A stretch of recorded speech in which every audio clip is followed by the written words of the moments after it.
é o Iago e hoje, não hoje, essa semana eu fui em Bauru, mas lá dentro em Bauru tinha uma posição de videogame antigo.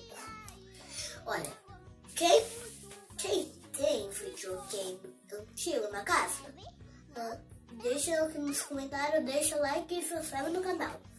Quem não tem videogame antigo, deixa no comentário, se inscreve no canal e deixa o like.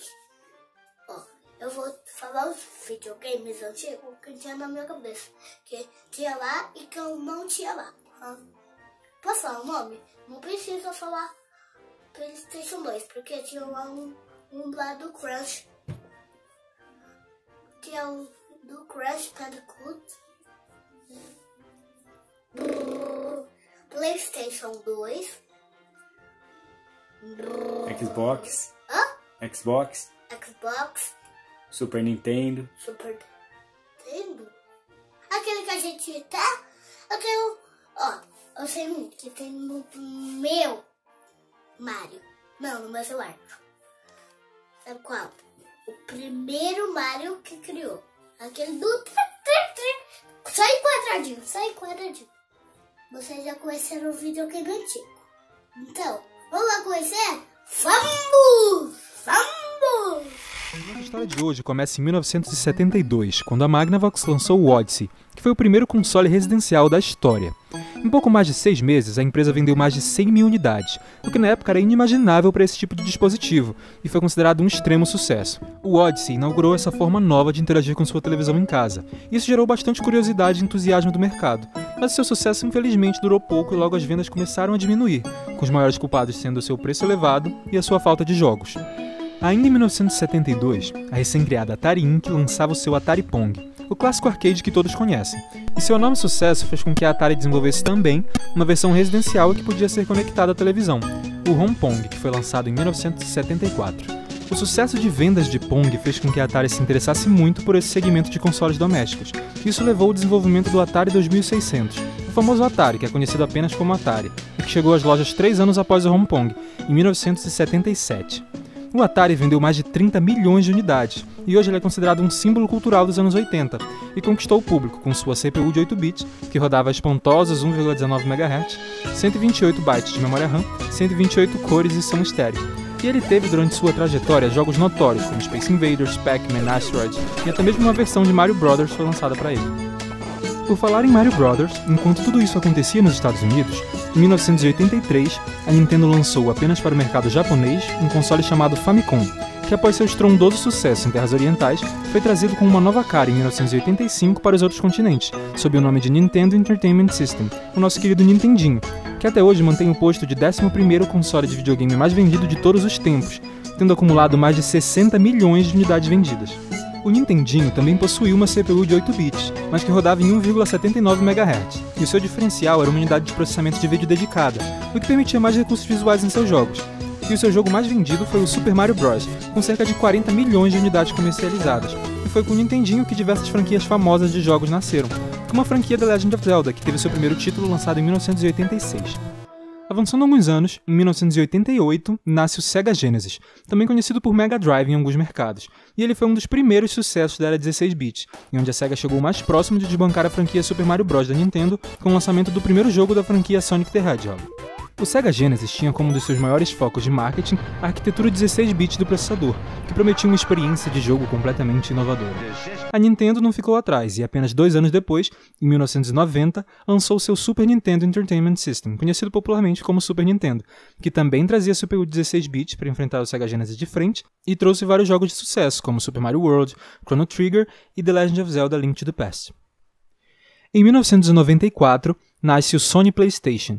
Em um mercado dominado pela Nintendo com seu Super Nintendo e pela Sega com o Sega Genesis, o PS1 foi um verdadeiro sucesso de vendas. Com seu controle revolucionário, uso de CD-ROM como mídia, gráficos 32-bit e uma das bibliotecas de jogos mais extensas já vistas, pois a Sony investia pesado em incentivo para desenvolvedores paralelos, disponibilizando libraries e suporte técnico às desenvolvedoras, o PS1 rapidamente se tornou o console mais popular e vendeu mais de 100 milhões de unidades. Paralelamente com o PS1, e ainda em 1994, a Sega lançou o Sega Saturn, também de 32 bits, mas o mercado já havia sido dominado pela Sony. Em toda a sua vida, o Saturn não alcançou a marca dos 10 milhões de unidades vendidas, e o console foi abandonado pela Sega alguns anos depois. Para não deixar a bola cair, a Nintendo lançou então em 1996 o Nintendo 64 e conseguiu ser o segundo console mais popular de sua geração, atrás apenas do PlayStation 1, e foi o primeiro console popular com arquitetura de 64 bits e aproveitava disso como ferramenta de marketing. Uma grande parte de seus jogos eram seguidos de 64, como Doom 64, Super Mario 64 e assim por diante. Nesse momento, o conceito de consoles e de jogabilidade já estava consolidado, e no ano de 2000, a Sony lançou seu PlayStation 2, outro console que virou um símbolo cultural de uma época e vendeu mais de 155 milhões de unidades, se tornando o console mais bem-sucedido da história. Um ano depois, em 2001, tivemos a estreia da Microsoft no mercado de consoles, com seu Xbox, que vendeu apenas 24 milhões de unidades, mas foi considerado um sucesso para a primeira tentativa da Microsoft no mercado. A partir desse momento, todo o mercado de consoles se resumia em 3 grandes empresas, Microsoft, Sony e Nintendo. E entre 2005 e 2006, todas as 3 renovaram seu carro-chefe. Microsoft lançou o Xbox 360, que vendeu 84 milhões de unidades. Sony lançou o PlayStation 3, que vendeu 83,8 milhões de unidades. E a Nintendo saiu na frente com seu Wii, focado em jogadores casuais, jogos para toda a família, e nos nomes de franquias consagradas, conseguiu vender 101 milhões de unidades. A Nintendo inovou também na forma de interação com os jogos, investindo em um controle que permitia uma maior interação dos jogadores. A maior inovação dessa geração talvez tenha sido a introdução de sistemas em rede mais avançados, que permitiam a compra de jogos a partir do próprio console, assim como melhoraram a experiência de multiplayer online e incentivavam uma interação entre jogadores mesmo que em partes diferentes do mundo. A nova geração chegou entre os anos de 2012 e 2013, com o lançamento do Wii U, PlayStation 4 e Xbox One. E aqui o jogo vira a favor da Sony e do PlayStation 4, que conseguiu somar 60 milhões de unidades vendidas, comparadas com apenas 30 milhões do Xbox One e apenas 12 milhões do Wii U.